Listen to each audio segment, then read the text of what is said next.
Toast makers, shot takers. And y'all know my favorite. Puff chasers. This is the great Sir Bradley Ashton back with another installment of I Got 5 on it. Make sure y'all like, share, and subscribe to the video. I dearly appreciate it. Help a brother out, get this message out. You know, I'm trying to get to 100 subscribers. So, you know, help me out. And let's get on with the show. So, y'all see the tab, man. Y'all see the thumbnail. And I'll repeat what it says. It says, IDK what nobody says, but it's way easier for a man to find a good woman than a woman to find a good man. IDC, or I don't care, basically what anybody has to say to that opinion or that thought. So for myself, I always come across these type of comments damn near on a regular basis on social media platforms like FB, IG, the tweet. I'm not really big on TikTok like that. And sometimes when I'm strolling through YouTube as well.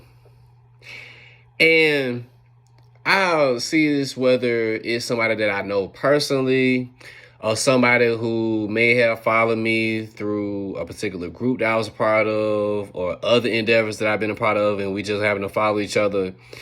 And I see a lot of women who will post similar sentiments like this, right? And for me, when I see people share these particular posts, I like to look at who was the original author of the post and see kind of like what's their background in a way.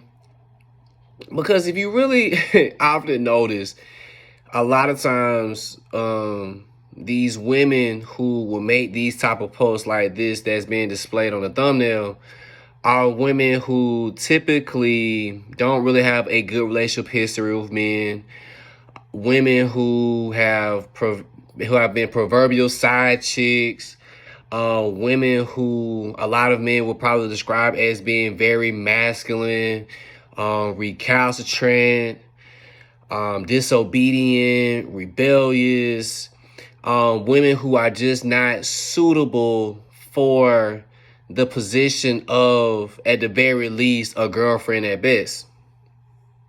So when I see posts like this, I'm often wondering what exactly in their minds make them believe that they are a quote-unquote good woman or a good girl for a particular relationship.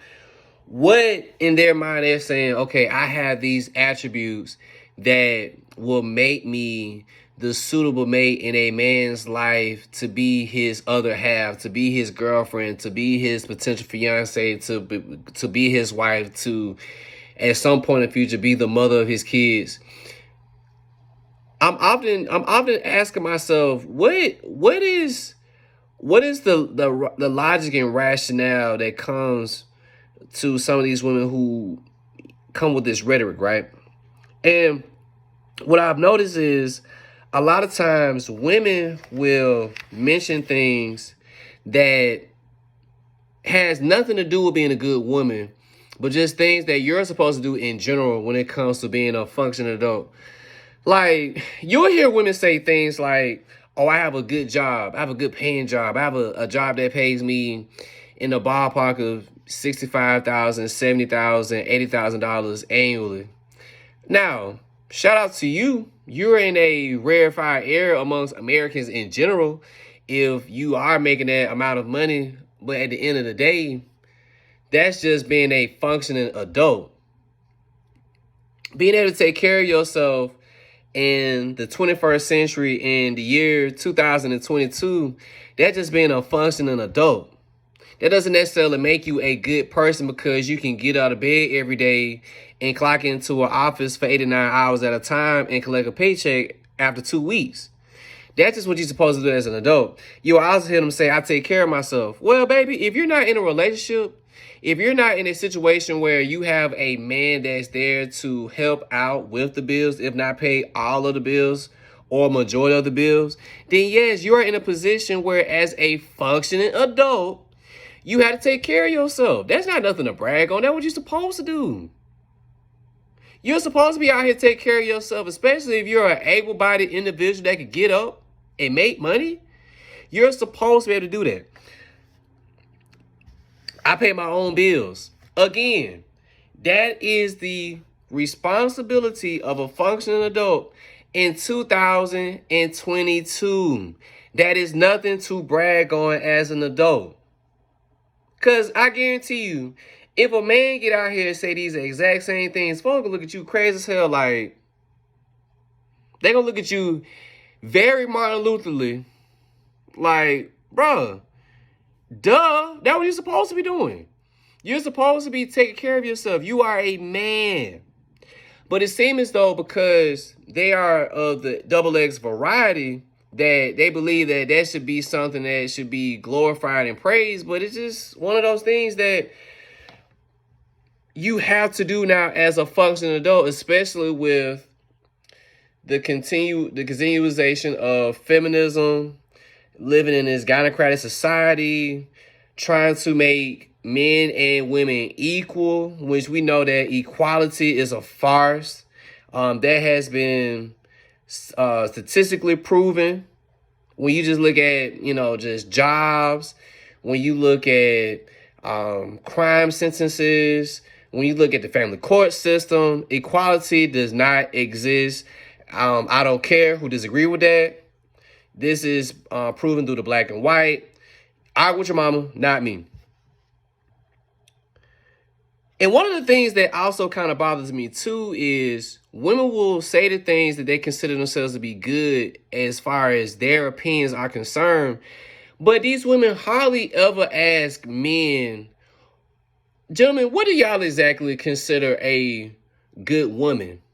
Our feelings are never taken into consideration. Our thought process is never taken into consideration what us as men are looking for.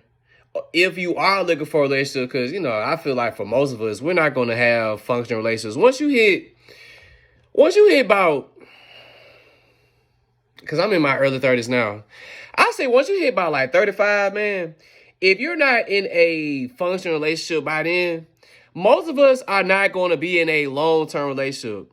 Many of us are going to have what we call situationships or flings, where we may be involved with a person for maybe about 3 to 4 months at a time, and then that may either progress to something or that may fall off, and then we find somebody else to be involved with. Or, for men in particular, most men, we may find ourselves being in a drought for like 3 to 6 months.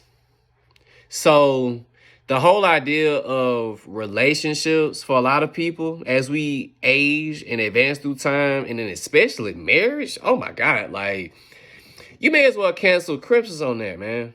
But for those that still want that, for those who still desire to have relationships, for those who still desire to have marriage, it's very simple to give men what we're looking for when it comes to what we consider a good woman to be, right?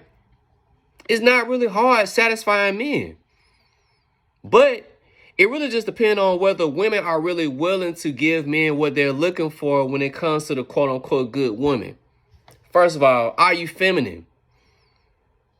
Are you a woman that stays in your lane of what we've known as a traditional woman, right? Are you a woman that is slow to speak? Do you listen more than you talk? Are you a woman that want to be seen? Are you a woman that want to be heard? Are you a woman that's very opinionated, right? Things that really just turn a lot of guys completely off. Are you fit? Are you in shape?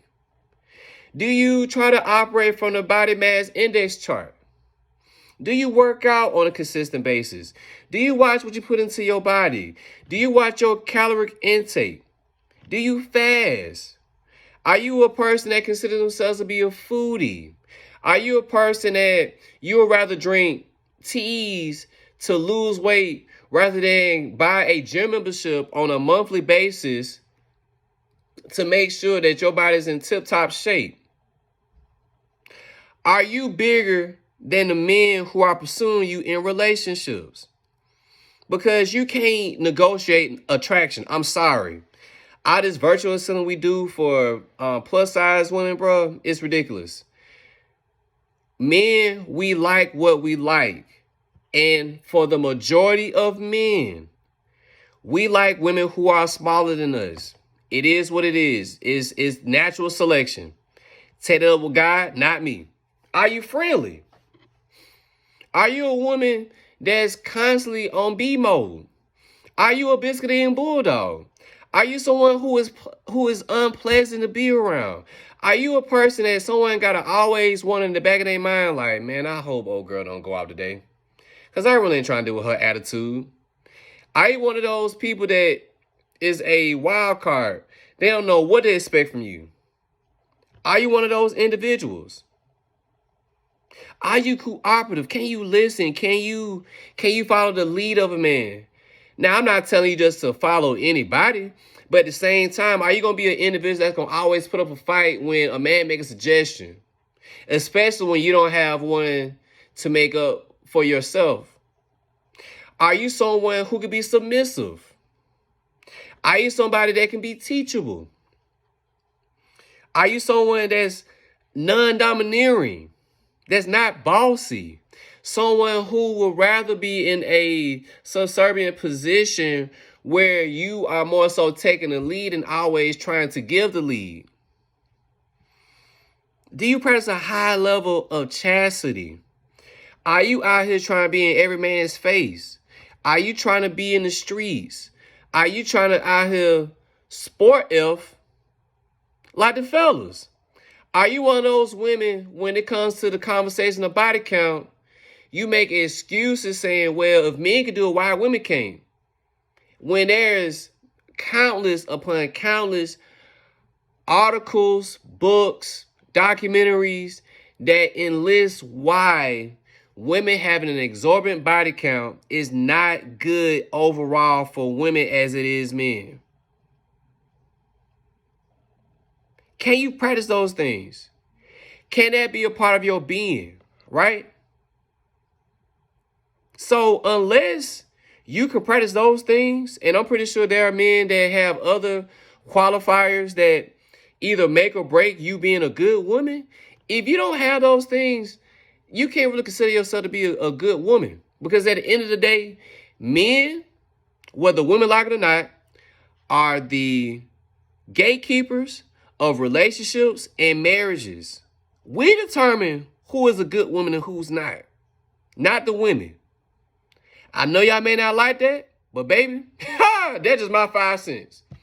But y'all let me know what y'all think down in the comment section below, man. Let's continue the conversation. Again, if you haven't already, please like, share, and subscribe to the video. Help brother out. Help me give some more subscribers. Let's get this message out here. But until next time, toast makers, shot takers, puff chasers, eyes front, head out to the finish. See this shit through.